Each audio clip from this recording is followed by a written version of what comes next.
Hi, everyone. Welcome to the Unstuck Pod. Excited today to have Patrick Moorhead here. Patrick's got a range of different past experiences, current experiences, and really excited to have him share and give us some of his thoughts. So thanks, Patrick, for coming. Thank you, Jamie. It's great to be here. Thanks for inviting me. Yeah, you bet. Let's start this way. What's the journey that you've had? Because I think Yeah. it's quite interesting. And then tell everybody from there up to sort of now, what do you do? And then what do you do? Yeah. I'm old, so I'll try to pack that whole historical text into 2 or 3 minutes.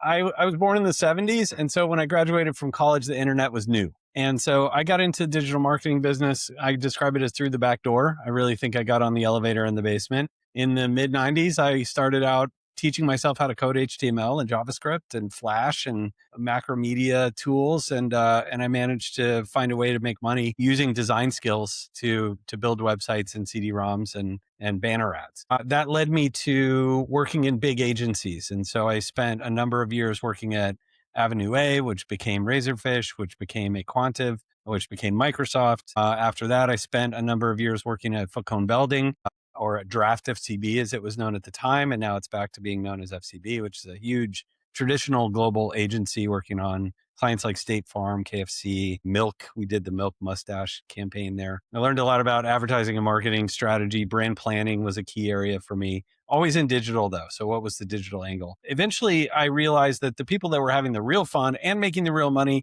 were the people on the product technology side. So I abandoned the advertising industry and took a few steps back in my career and took a sales job at a company called Catalina Marketing, which is a data marketing company for consumer packaged goods. And not many people know them, but everyone uses them. They're the ones that print these long strip coupons at the check stand at the grocery store that the cashier hands to you with your receipt. So that's actually built on a massive proprietary purchase data environment with personalized targeting engines behind it. And I got to work with that set of data on building mobile advertising networks. That led me to a job at Twitter, where I was able to leverage that skill into building a similar type of purchase data based ad targeting technology at Twitter on behalf of Walmart.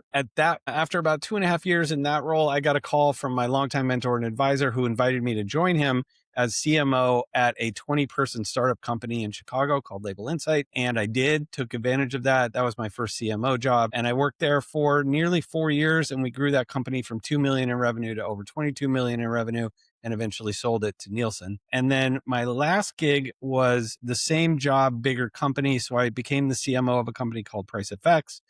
At the time I joined them, they were sitting at 7 million annual revenue. It was an enterprise B2B price optimization platform. Over a period of 6 years, I helped that company grow from 7 million in revenue to 72 million in revenue and built a 14-person marketing team along the way. I left that job at the end of 24 and decided to try my hand at being an entrepreneur. And so in the beginning of 2025, which is just 18 months ago, although it feels like 5 years, I started two businesses. One is called the Sovereign CMO.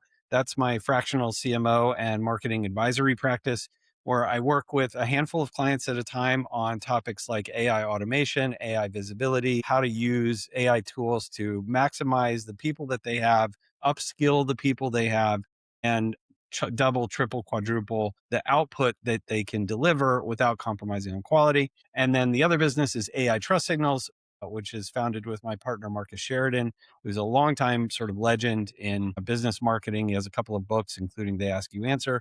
And we created an AI SaaS platform that examines the ingredients of trust, the behaviors that brands need to take to build trust with human buyers that also happen to represent the things that AI models need to be able to trust and thus recommend brands to their users.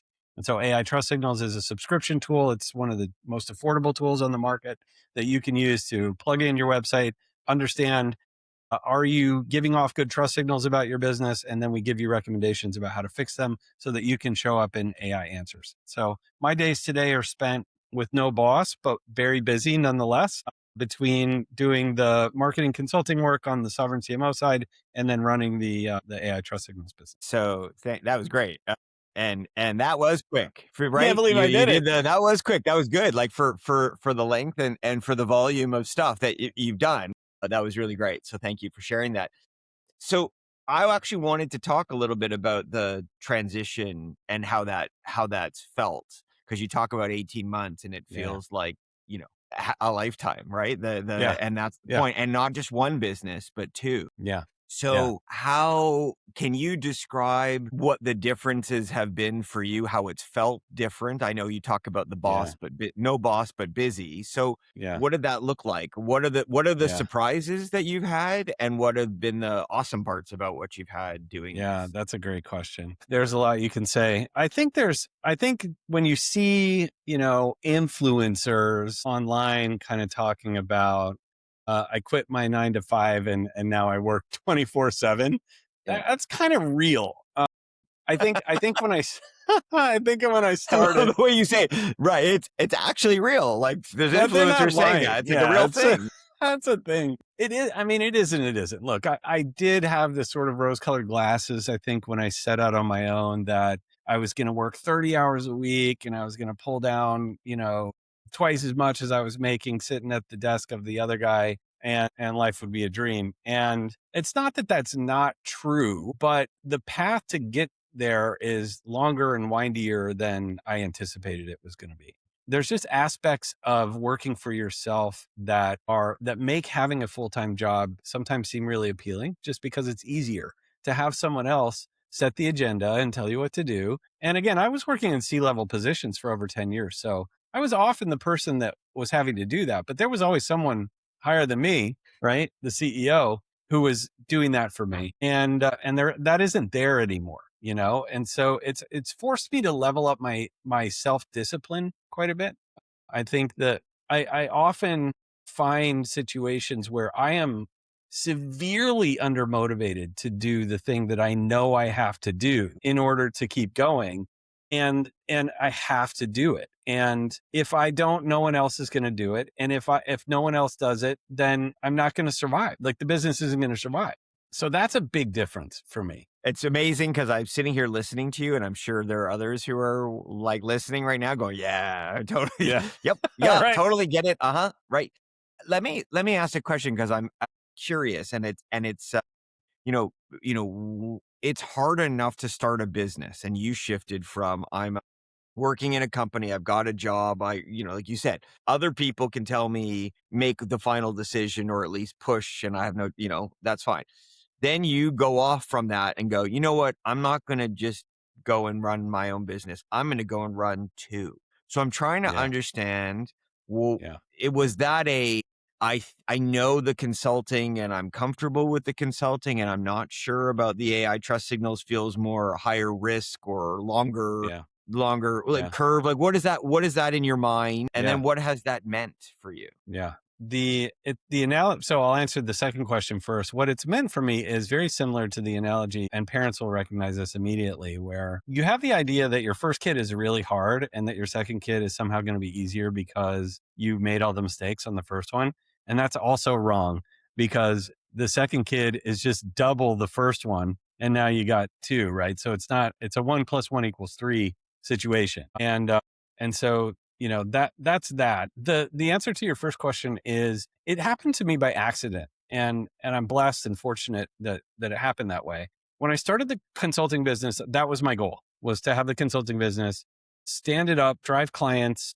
I had the idea of kind of working fractionally for 2 or 3 clients at a time on 3 to 6 month engagements. And of course, when I started, I had no clients, so I was heavy into sales. I mean, I had to do business development, and I had to put up a website and figure out messaging and package myself and do all this stuff. And about 3 months into that, I had the idea to write a book. I was sitting on top of all this research about that I had done in my full-time CMO job about the traffic shift from Google to AI search, Mm. and the signatures of that in the analytics, and the implications of that for content marketing, and experiments that we had run to try and account for that at the price effects company. And I said, you know what, maybe that's my lead magnet, is I'm going to try to write down all that stuff and compile it into like a high value lead magnet. And so it started out as a PDF that blossomed into like a bigger PDF that ultimately blossomed into what became, I think, or so page book. And I did it really fast. I wrote it over a period of like 4 or 5 weeks. And then my idea was, okay, this is good enough. I'm going to try to sell it. So I put it on my website, $14.99. You can download a copy. And then I started making videos about it. And I sold one copy to my mom and I sold one copy to my girlfriend. And so it failed miserably. And I didn't get any leads either. Amazing.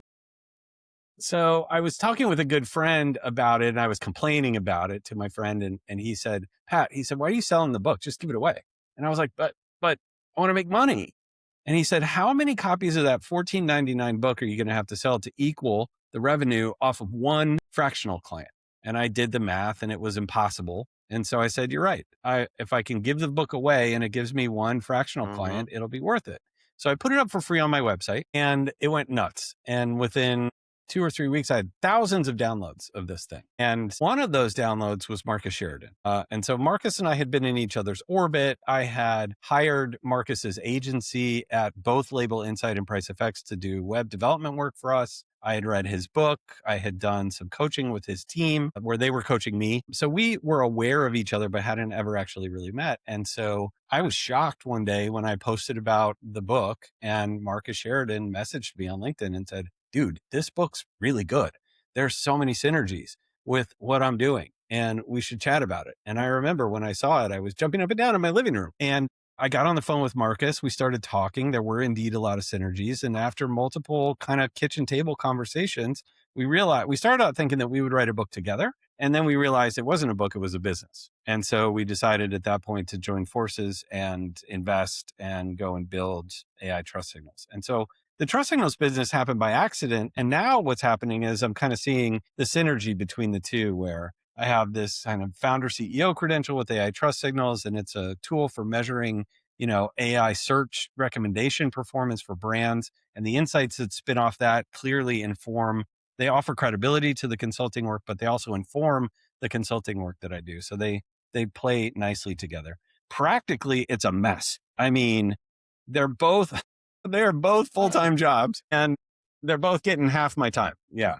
So that was sort of where because it's fascinating as you describe it. I'm like, I can totally see the synergies. Like they make so much sense. And actually, as you're describing where you were before as lead magnet to business, in that way, it would make sense. It has a lot of natural connections as you look at it that way, but it's not. It's business and business and business and business means both things need to go and they need to go.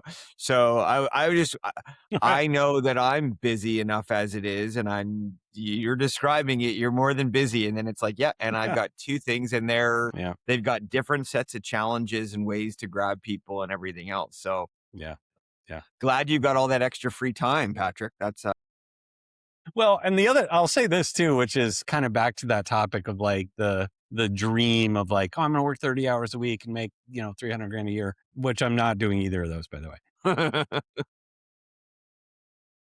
But now there's two things with travel that actually are really exciting about working for yourself. So one is I've recently this year gotten the opportunity to travel on behalf of my clients that I'm doing consulting work with. And I've traveled for business my whole life.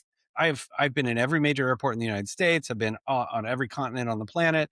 Like I've been all over the world as a business traveler, right? And yet when I travel now for business as the Sovereign CMO going to visit my client or produce an event for my client, it feels different. It feels special. I bought the plane ticket myself. I'm there for myself. I'm on my mission to do my thing on behalf of that client. And there's something really cool about that for me as a longtime business traveler. And the other travel note I would give you is I've taken a few vacations, believe it or not, take my boys skiing in the Alps, and I'm getting ready to go on vacation for 2 weeks in July in Tuscany. I live in Europe. So this is easy. That's like me going Chicago to Florida is me going to Tuscany, right? And I'll go for 2 weeks to Tuscany to live in kind of a villa. And it's not really a vacation because I'm taking the Starlink and I can't ever be away from either company for a day because they need attention. But at the same time, no one can stop me, right? Like I just tell my clients like, hey, I'm working in Tuscany. My hours are these. The Trust Signals business, thank God I have now a couple of people on the team that are helping me with it. And I can leave it with them and check in on a day. And if there's fires and issues, we'll deal with it. And that's really cool too, that there's no like, I'm not like putting in for a PTO. It's just kind of like I'm choosing and I'm going. And so there is that kind of freedom to it that's really exciting. Yeah, it's the you're on 24/7, but it's a choice that you're on 24 Yeah. like it right? It's still you're still in control of that, Yeah. Yeah, and I whether and it I try always to take feels like advantage control. of it. Yeah, Yeah, exactly. There's nights like last night I had a thing pop up that I'm still dealing with today. And look, I had to make dinner for my kids and put them to bed and then open the laptop and work until 1 or 2 in the morning. Cause like I said, no one else is going to do it. And if it doesn't happen, we're not going to survive, you know? But then there's also days where it's like, I'll be here in the office and it'll be kind of 2 o'clock and I'll have done a bunch of stuff and I'll look at my list and I'll say, you know what, a lot of this I have time to do tomorrow. Like, I'm just going to split. Like, I'm just going to go, like I'll leave, and that's a part of it too, right? Is finding your moments. I don't really believe in work-life balance. I believe in work-life integration. great. What a great line. What a great way to describe it, because it's just living, right? So work is Yeah. just part of the living as Yeah. opposed to this horrible thing you have to go do. You just to your point, if I'm gonna then rephrase it, it's sort of you integrate it right into your life and make it work in your life in a way Right. that is comfortable and Yeah. it works for Yeah. you. Yeah. That's Yeah. let me ask you a question because Please. I think this is I mean, I love this has been great. This is really great. What if there's anything you could look at over the last 18 to 24 months? Because in that range of time, sort of since you started, or just before you did, and then when you did, that you wish you had a do-over on and you would look at differently or think about differently. Is there anything in particular that stands out for you as yeah, Yeah. Yeah. I mean, there's so many, Jamie, that I could list. I'm trying to think of the, kind of the top ones. I think I'm still new, and I remind myself of that. Like I don't have the battle hardened kind of like confidence of a 5 year, 10 year, someone like you, right, who's been doing it forever. So but even at this moment at like 18 months in, I would say I wish I could go back and slow down a little bit and like enjoy it a little bit more in the earlier phases. I was so obsessed with like, I gotta get the client, I gotta get the lead, I gotta get the sale, I gotta get the money, I gotta do this, I gotta do this.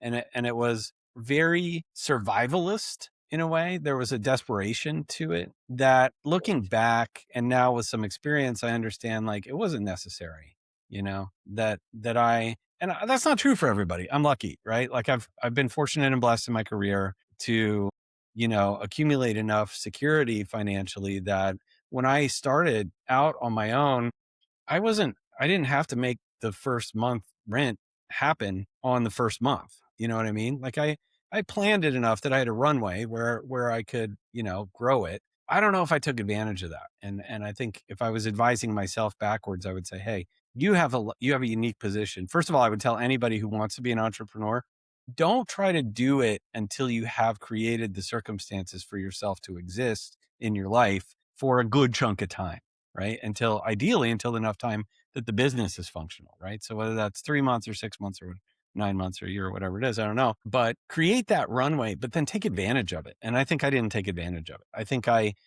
created the runway for myself and then I acted as if it wasn't there. And their penalty for that was, I think, a lot of unnecessary sleepless nights and Mm. hand wringing and, panic that wasn't actually necessary or real. Wow, what a surprise! Welcome to the world of entrepreneurship. I'm just like, really? Because I didn't know that world ever sort of stops, right? It just Yeah, starts like maybe it that. It's doesn't the actually. sleepless nights and the panic and everything else, and then it just never seems to go away, no matter what happens. No matter what you read or see anywhere. I don't Right, know an right, entrepreneur right. that's like, yeah, I'm just chilling. It's all good, right? Yeah, it's so easy. I'm just gliding along. No. I know that is such a, I think that way of thinking is so valuable no matter who you are at what stage. And I agree. You didn't say go get rich and then have a lot of time to go do it. You sort of said create the parameters, the circumstances, the Yeah. setup so that you can do what Yeah. you're doing properly. And by the way, like I agree, everybody's got a different time frame, but you can't Yeah. control speed.